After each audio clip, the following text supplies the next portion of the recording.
Andy Hume's office is in downtown Las Cruces, but for him, downtown begins on his computer screen.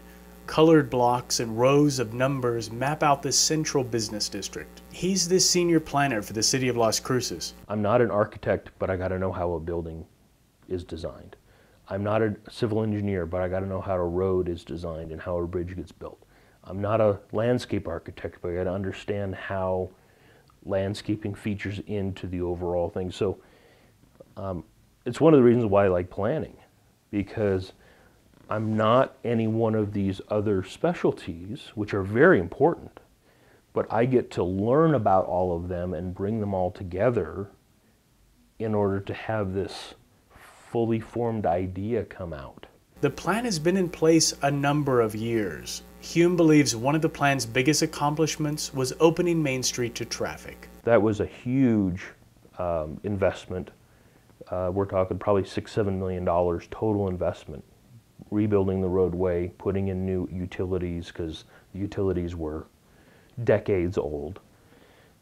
Putting in all the trees and the benches and just making it a very nice environment. There was a significant investment. If you drive down Main Street today and look to your left or right, you'll see alleys, and most of them, like this one, are paved, and they have landscaping on both sides. Well, before Main Street opened to traffic, the street itself looked a lot like an alley. You certainly wouldn't find people there. Mike Beckett, president of Coas Books, remembers what it was like when Main Street was only for pedestrians. He says it wasn't very memorable at all. You didn't even pay attention to the mall.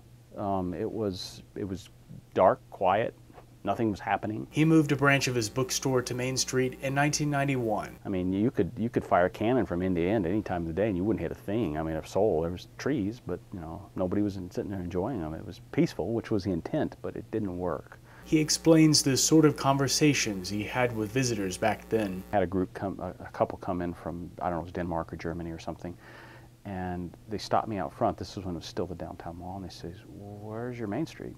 Or where's downtown?"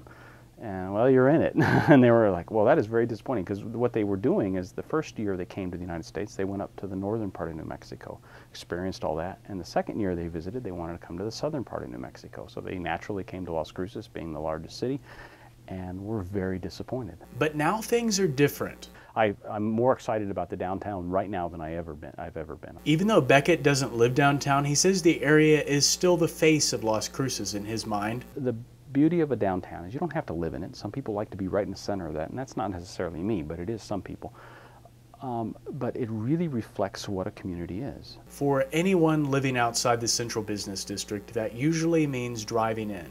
I love the fact that we've got a lot of theaters, because they take up parking at night, and we take up parking during the day.